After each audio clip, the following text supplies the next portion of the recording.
हरे कृष्णा। आध्यात्मिक मार्ग पर मैं भीतर से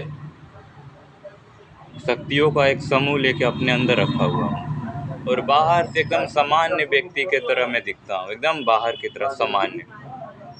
और मैं बताया ना कि मैं भगवान का जन्मों जन्मों तक भक्ति किया था। मैं ऋषि मुनि तपस्वी रहा। मेरे को भगवान ने कई कार्य दिए। इस धरती पे जितने भी अधर्म बढ़ रहे थे ना, भगवान ने बोला कि जाओ बेटा, इस धर्म की रक्षा करना अब तुमको। और इस धरती का भार जानते हो कौन संभालता है?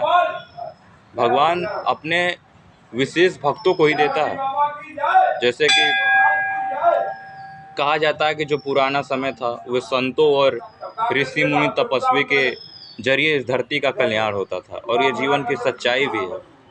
क्योंकि जब जब धरती पे संकट आया है तो ऋषि मुनि और तपस्वी संभाले हैं, और कोई लोग नहीं संभाल सकते हैं।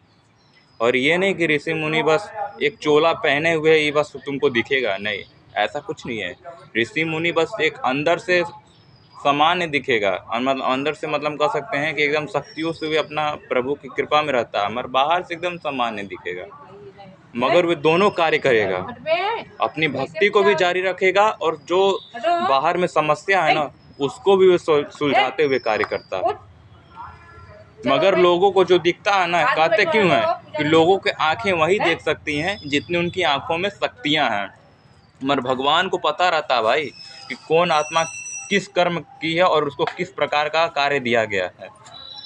व्यक्ति को क्या लगता है, इसलिए कहा गया ना, जो कुंडली का 8वां घर है ना भाई, वो एकदम कहते हैं ना कि एकदम गहराई है जिसको आज तक कोई नाप नहीं पाया है। अगर कोई ज्योतिषाचार्य है जो कह दे कि हम कुंडली के 8वें घर को हम पूरा ज्ञान दे देंगे, तो हो ही नहीं सकता है।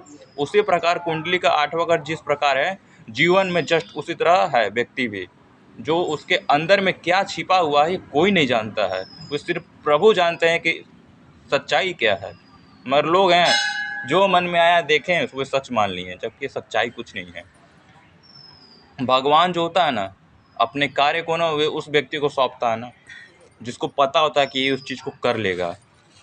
और मैं बताया ना कि मैं कोई सामान्य व्यक्ति नहीं हूँ, और जिसको लगता है ना कि मैं सामान्य हूँ तो समय का इंतज़ार करे बस, क्योंकि समय के आगे किसी की नहीं चलती है, ना भगवान की ना इंसान की, किसी की नहीं चलती है। और मैं बोला ना कि अंदर से शक्तियों से हमारे एकदम खूब शक्ति है, और बाहर से मेरे को क्या करने का है, तो समाज में कल्याण करने का है। जितने भी अधर्म हो रहे हो सबका नाश कर दूँगा, चाहे वो कुछ भी हो।